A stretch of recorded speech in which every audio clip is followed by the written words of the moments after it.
হিমালয়ের কোল ঘেঁষা নেপাল আর তিব্বত সীমান্তে নেমে এসেছে এক অচিন্তনীয় প্রাকৃতিক বিপর্যয়। বুধবার হঠাৎ করেই রূপ নেওয়া আকস্মিক বন্যা এবং ভয়াবহ ভূমিধস মুহূর্তের মধ্যে গ্রাস করেছে বিস্তীর্ণ জনপদ। প্রকৃতির এমন রোষানলে চিরচেনা সবুজ উপত্যকাগুলো এখন কেবলই কাঁদা আর ধ্বংসস্তূপের এক ভয়াল রূপ ধারণ করেছে। এই আকস্মিক বিপর্যয়ের ধাক্কায় কাঁপছে পুরো অঞ্চল। সর্বশেষ তথ্য অনুযায়ী বহু মরদেহ উদ্ধার করা হয়েছে, যা প্রতি মুহূর্তেই ভারী করে তুলছে বাতাস।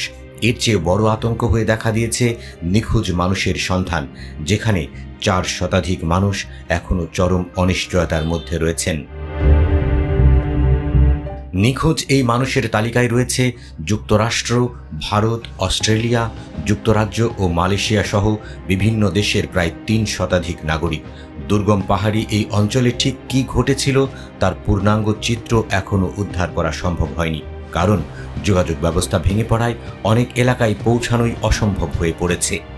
নদীর তীব্র পানির স্রোত আর কাদার প্লাবনে চোখের পলকে ভেসে গেছে সাজানো গোছানো ঘরবাড়ি। নেপালের ত্রিশুলি বাজার কিংবা নোয়াকোট এলাকায় উদ্ধারকর্মীরা যখন প্রবেশ করছেন, তখন দেখা মিলছে এক বিভীষিকাময় দৃশ্যের।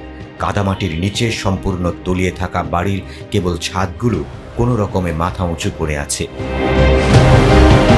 স্বজনহারা মানুষের আর্তনাদে ভারী হয়ে উঠেছে চারপাশ।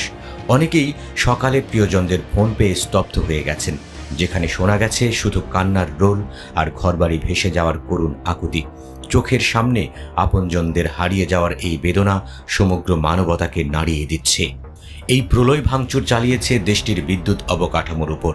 জলবিদ্যুৎ এবং সৌরবিদ্যুৎ উৎপাদনের বড় একটি অংশ এই বন্যায় ক্ষতিগ্রস্ত হওয়ায় বিদ্যুৎ সরবরাহ পুরোপুরি বিপর্যস্ত হয়ে পড়েছে, যা উদ্ধার কাজ ও যোগাযোগকে আরও বেশি দুরূহ করে তুলেছে। বিশেষজ্ঞদের মতে এটি সাধারণ কোনো বন্যা নয়, বরং পাথুরে বরফ ধসের কারণে নদীর গতিপথ আটকে গিয়ে এই তীব্র বন্যার সৃষ্টি হয়েছে। উপরের অংশে নদীর গতি রোধ হয়ে থাকায় যে কোনো মুহূর্তে আরও বড় বিপর্যয় নেমে আসার আশঙ্কা প্রকাশ করেছেন গবেষকরা। জলবায়ু পরিবর্তনের ভয়াল থাবায় দক্ষিণ এশিয়ার বর্ষাকাল আজ মানুষের জন্য মরণ ফাঁদে পরিণত হয়েছে। প্রকৃতি যেন এক অনিশ্চিত ও ধ্বংসাত্মক খেলায় মেতে উঠেছে, যেখানে হিমালয়ের কোল থেকে ভেসে আসছে শুধুই হাহাকার, অন্ধকার আর সর্বনাশা এক শূন্যতা।